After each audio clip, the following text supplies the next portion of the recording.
अपने Indian polity MCQ series में हम लोग 4000 प्लस एमसीक्यू प्रश्नों को सॉल्व कर रहे हैं और उसके अंतर्गत यह 5वां पार्ट है। तो चलिए बिना किसी देरी के शुरुआत करते हैं अपने पहले प्रश्न से। हमारा पहला प्रश्न है, भारतीय संविधान दिवस मनाया जाता है। ऑप्शंस हैं 26 अक्टूबर को, 26 नवंबर को, 26 जनवरी को, 15 अगस्त को, या फिर उपरोक्त में से कोई नहीं, या फिर उपरोक्त में से एक से अधिक। संविधान दिवस के रूप में जिस दिन हमारा संविधान अंगीकृत किया गया था या फिर अधिनियमित किया गया था,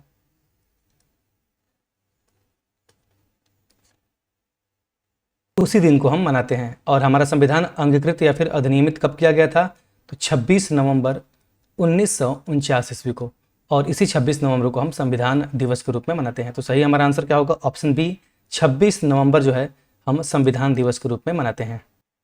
अगला प्रश्न है, भारतीय संविधान को अपनाया गया था संवैधानिक सभा के द्वारा, ब्रिटिश संसद के द्वारा, गवर्नर जनरल के द्वारा, या फिर भारतीय संसद के द्वारा? तो हमारे भारतीय संविधान का निर्माण संविधान सभा के द्वारा किया गया और इसको 26 नवंबर 1949 ईस्वी को अपनाया भी गया, और इसी संविधान सभा के द्वारा हमारे संविधान को अपनाया गया। तो सही आंसर क्या होगा? ऑप्शन ए, संवैधानिक सभा के द्वारा हमारे भारतीय संविधान को अपनाया गया था। अगला प्रश्न है, निम्नलिखित में से कौन अगस्त 1946 ईस्वी में गठित प्रथम अंतरिम राष्ट्रीय सरकार में श्रम मंत्री नहीं थे? तो आपको मैंने कल के वीडियो लेक्चर में बताया था कि किस प्रकार से हमारे भारत में अंतरिम राष्ट्रीय सरकार का गठन किया गया जब तक कि संविधान लागू ना हो जाए और हमारे सरकार का गठन ना हो जाए, तब तक यही अंतरिम सरकार जो थी वह सरकार की भांति कार्य करती थी। तो उसमें बहुत सारे व्यक्ति थे जिन्होंने मंत्री पद संभाला था।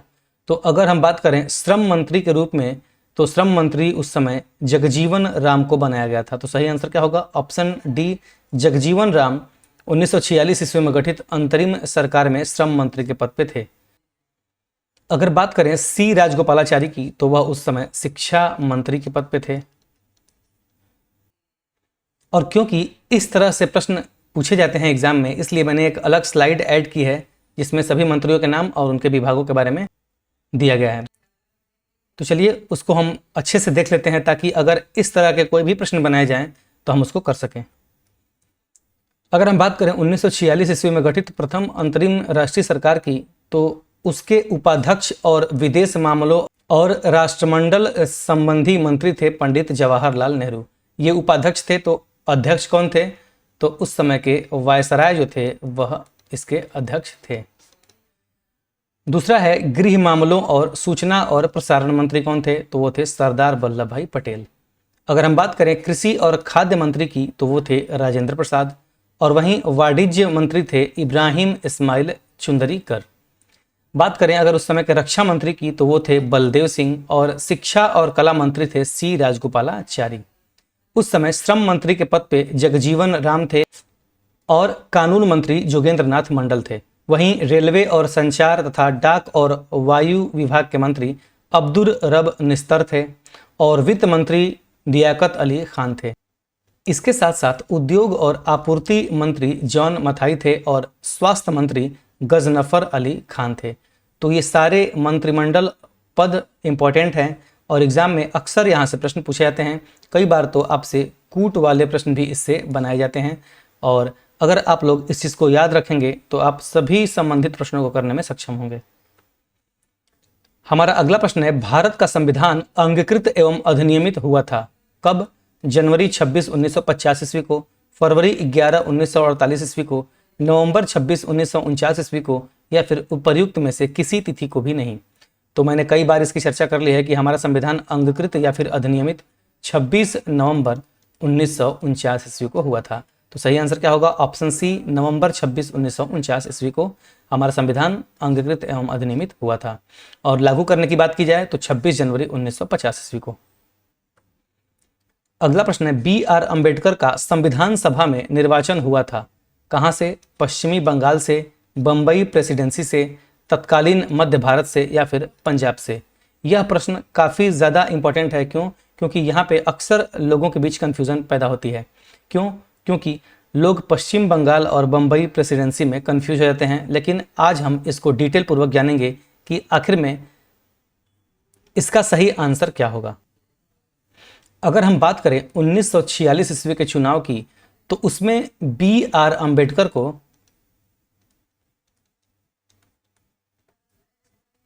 पश्चिम बंगाल से चुना गया था।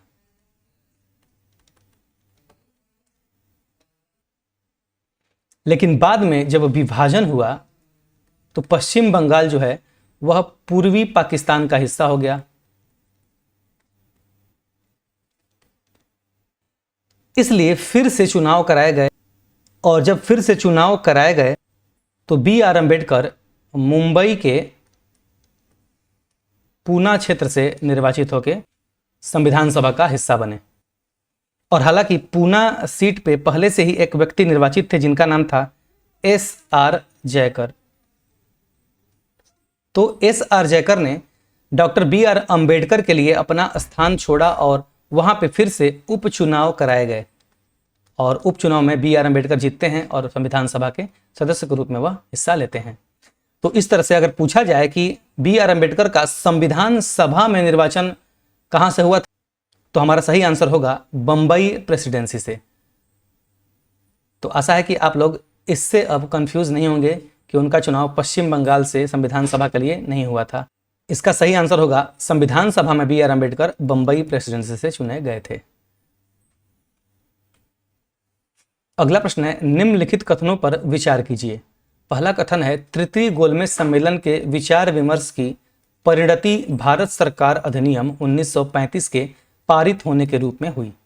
दूसरा कथन है, भारत सरकार अधिनियम 1935 ने ब्रिटिश भारत के सूबों और भारतीय रियासतों के एक संघ पर आधारित ऑल इंडिया फेडरेशन के गठन का उपबंध किया।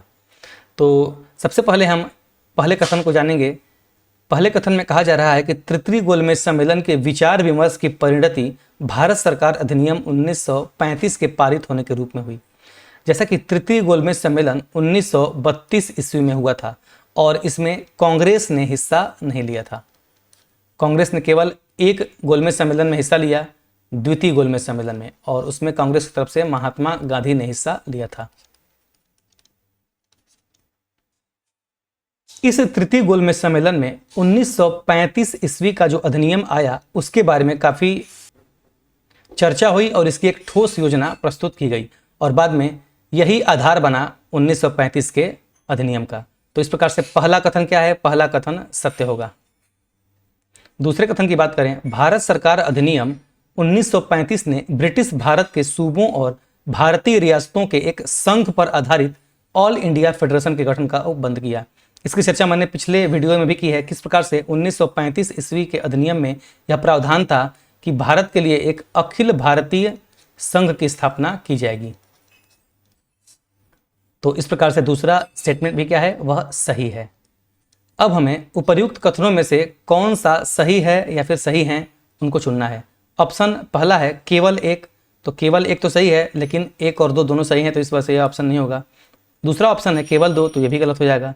तीसरा ऑप्शन है एक और दो दोनों सही हैं, तो इस प्रकार से ऑप्शन सी हमारा सही हो जाएगा। आशा है कि आपको चीजें समझ में आ रही होंगी। अगला प्रश्न है, नीचे दो वक्तव्य दिए गए हैं जिसमें कि पहला कथन दिया गया है और दूसरा कारण दिया गया है। कथन में कहा जा रहा है कि भारत का संविधान देश की आवश्यकताओं की पूर्ति करता है, और इसके लिए कारण दिया जा रहा है कि इसको एक गृहीत संविधान कहा जाता है, और हमें उपर्युक्त के संदर्भ में निम्न में से कथनों को चुनना है जो सत्य हैं। ऑप्शन एक में दिया जा रहा है कि ए और आर दोनों सत्य हैं और आर ए का सही स्पष्टीकरण है। दूसरे में दिया जा रहा है ए और आर दोनों सत्य हैं परंतु आर ए का सही स्पष्टीकरण नहीं है।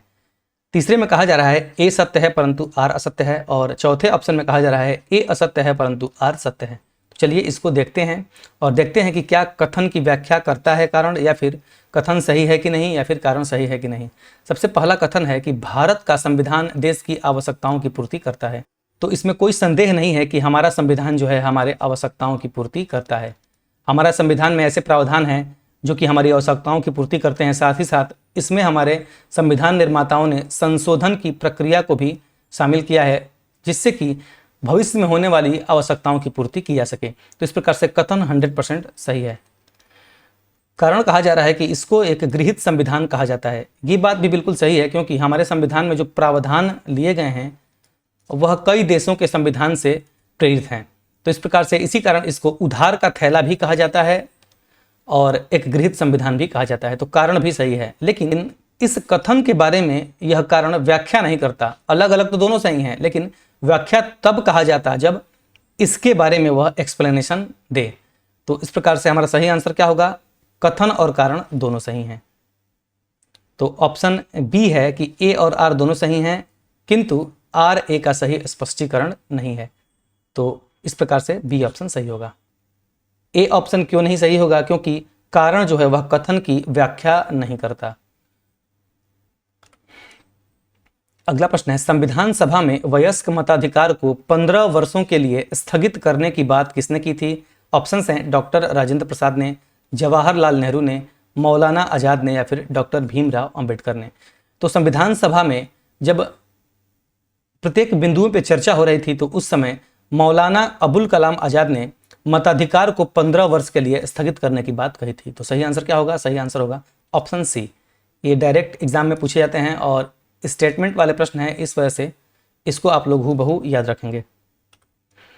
अगला प्रश्न है, निम्नलिखित में से किसने सुझाव दिया था कि भारत की स्वतंत्रता के बाद भारतीय राष्ट्रीय कांग्रेस को एक राजनीतिक दल के रूप में भंग कर दिया जाना चाहिए? ऑप्शंस हैं सी राजगोपालाचारी, आचार्य जे.बी. कृपलानी, जयप्रकाश नारायण या फिर महात्मा गांधी।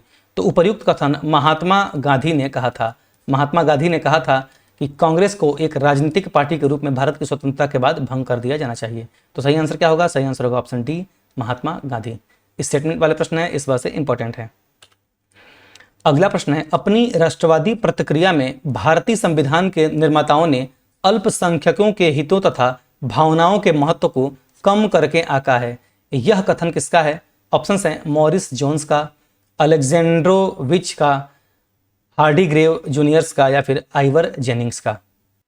तो भारतीय संविधान के निर्माताओं के बारे में यह कथन आइवर जेनिंग ने कहा था।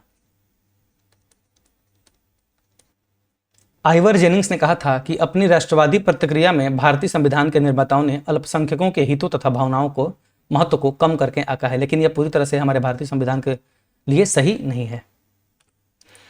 अगला प्रश्न है, किसने कहा था संविधान सभा कांग्रेस थी और कांग्रेस भारत था? ऑप्शंस हैं ऑस्टिन ने, विंस्टन चर्चिल ने, C.R. एटली ने या फिर लॉर्ड माउंटबेटन ने।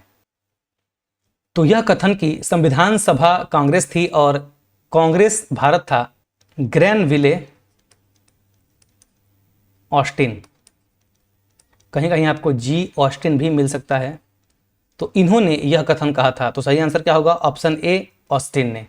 उन्होंने कहा था कि संविधान सभा कांग्रेस थी और कांग्रेस भारत था। इसका उल्लेख उन्होंने अपनी एक पुस्तक द इंडियन कॉन्स्टिट्यूशन में किया था।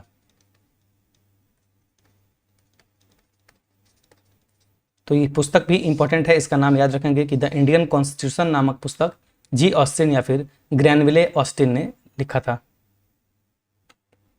अगला प्रश्न है, निम्नलिखित में से संविधान सभा की संघ संविधान समिति का अध्यक्ष कौन था? ऑप्शंस हैं B.R. अंबेडकर, जे.बी. कृपलानी, जवाहरलाल नेहरू या फिर अल्लादी कृष्णास्वामी अय्यर। तो जैसा कि हमारी संविधान सभा ने कई समितियों के माध्यम से कार्य किया था और कई समितियों के माध्यम से हमारे संविधान के निर्माण में अपना योगदान दिया था, तो यही पूछा जा रहा है कि संविधान सभा की जो संघ संविधान समिति थी उसके अध्यक्ष कौन थे? तो उसके अध्यक्ष थे जवाहरलाल नेहरू। उस समय कई समितियों का गठन हुआ और उन अलग अलग समितियों के अलग अलग अध्यक्ष बनाए गए थे, जहां से एग्जाम में अक्सर प्रश्न पूछे जाते हैं। तो चलिए उसको हम देख लेते हैं कि किस समिति के अध्यक्ष कौन बनाए गए थे।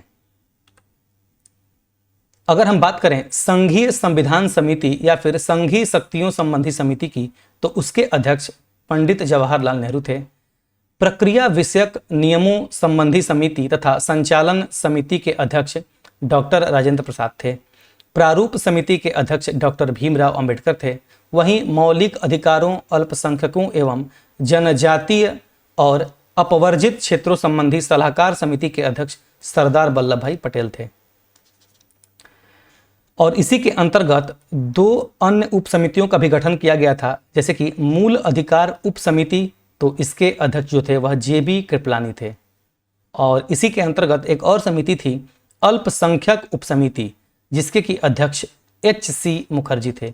ये दोनों नाम काफ़ी ज़्यादा महत्वपूर्ण हैं। अक्सर एग्जाम में ये दोनों प्रश्न पूछे गए हैं और पूछे जाते हैं, क्योंकि यहाँ पे कन्फ्यूज़न पैदा होती है। तो पूछा जाए कि मूल अधिकार संबंधी उप समिति के अध्यक्ष कौन थे, तो जेबी कृपलानी। और वहीं अल्पसंख्यक उप समिति के अध्यक्ष कौन थे, वह थे एच.सी. मुखर्जी। बात करें प्रांतीय संविधान समिति की, तो प्रांतीय संविधान समिति के अध्यक्ष थे सरदार वल्लभ भाई पटेल। और कार्य संचालन संबंधी समिति के अध्यक्ष थे के.एम. मुंशी। तो ये सारे नाम ही काफ़ी ज़्यादा महत्वपूर्ण होने वाले हैं आपके एग्जाम की दृष्टि से, तो इसको आप हूबहू याद कर लेंगे। अगला प्रश्न है, संविधान सभा की प्रांतीय संविधान समिति का अध्यक्ष कौन था?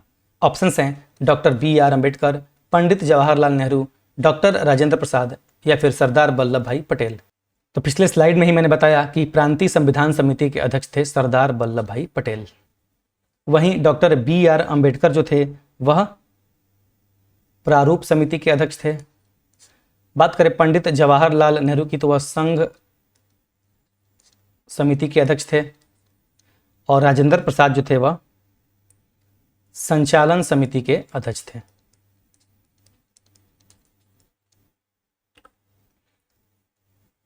अगला प्रश्न है, भारतीय संविधान सभा की प्रारूप समिति का अध्यक्ष कौन था? ऑप्शंस हैं doctor B R. Ambedkar, doctor Rajendra Prasad, doctor Sachchidanand Sinha या फिर सी राजगोपालाचारी। तो प्रारूप समिति के अध्यक्ष कौन थे? Doctor B R. अम्बेडकर। वहीं डॉक्टर राजेंद्र प्रसाद की बात करें तो यह संचालन समिति के अध्यक्ष थे। अगला प्रश्न है, संविधान सभा द्वारा स्थापित मौलिक अधिकारों और अल्पसंख्यकों हेतु सलाहकार समिति के अध्यक्ष कौन थे? पंडित नेहरू, सरदार पटेल, बी.एन. राव या फिर अंबेडकर। तो इसका सही आंसर होगा सरदार वल्लभ भाई पटेल जो थे वह मौलिक अधिकारों और अल्पसंख्यकों हेतु सलाहकार समिति के अध्यक्ष थे। और इसके अंतर्गत 2 उप समितियों का गठन किया गया था। पहला था मूल अधिकारों संबंधी उप समिति,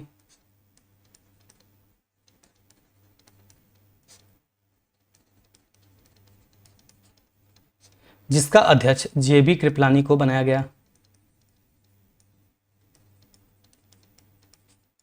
और दूसरी उप समिति थी अल्पसंख्यक उप समिति,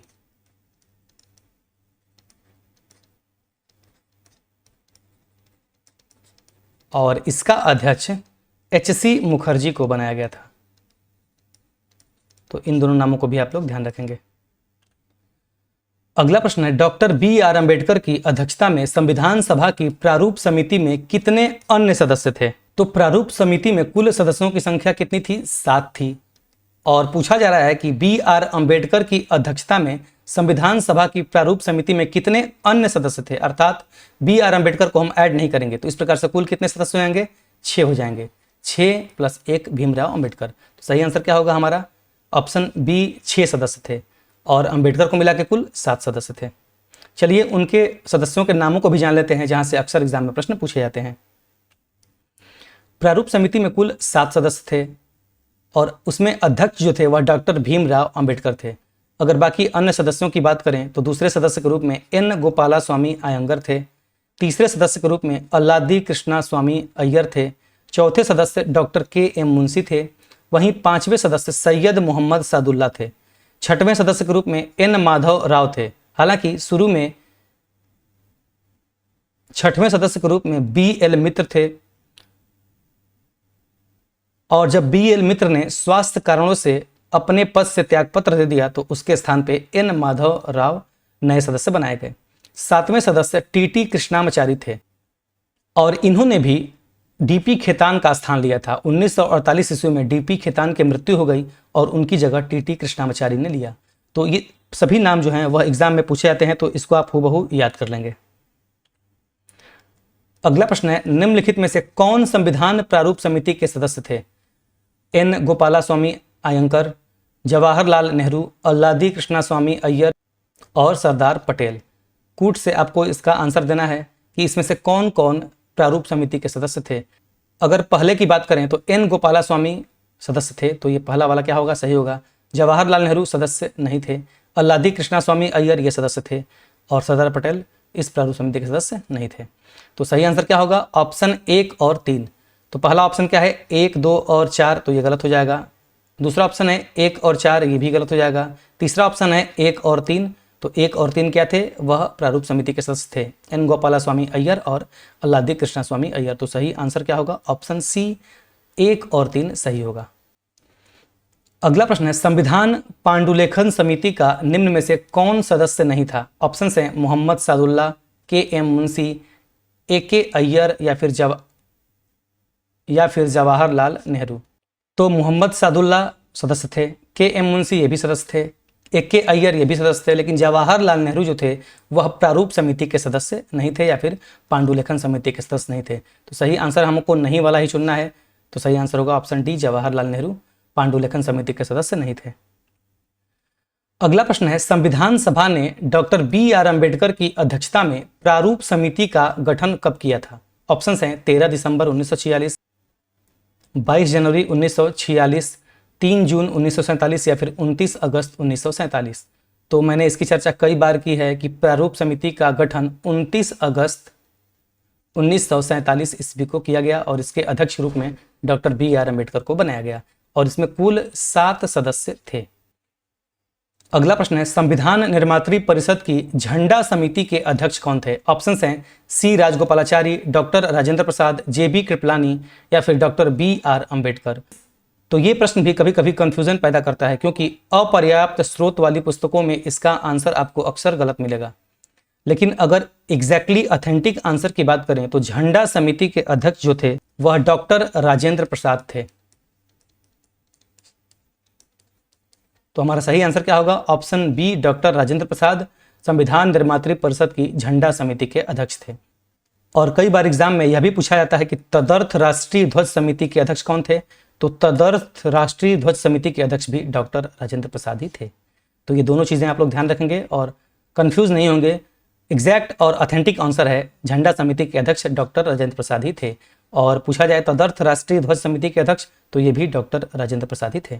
तो ये था हमारा इंडियन पॉलिटी MCQ सीरीज़ का 5वां वीडियो लेक्चर। आशा है कि आपको ये वीडियो पसंद आया होगा। अगर पसंद आता है तो जितना हो सके इस वीडियो को शेयर करें अपने दोस्तों के साथ, अपने स्टडी ग्रुप में, और चैनल को सब्सक्राइब करना न भूलें। साथ ही साथ आप अपने सुझाव और अपने प्रश्न जो है वह कमेंट बॉक्स में पूछ सकते हैं। चलिए मिलते हैं नेक्स्ट वीडियो में इसके नेक्स्ट पार्ट के साथ। तब तक के लिए आप बने रहिए CV क्लासेस पे। Thank you.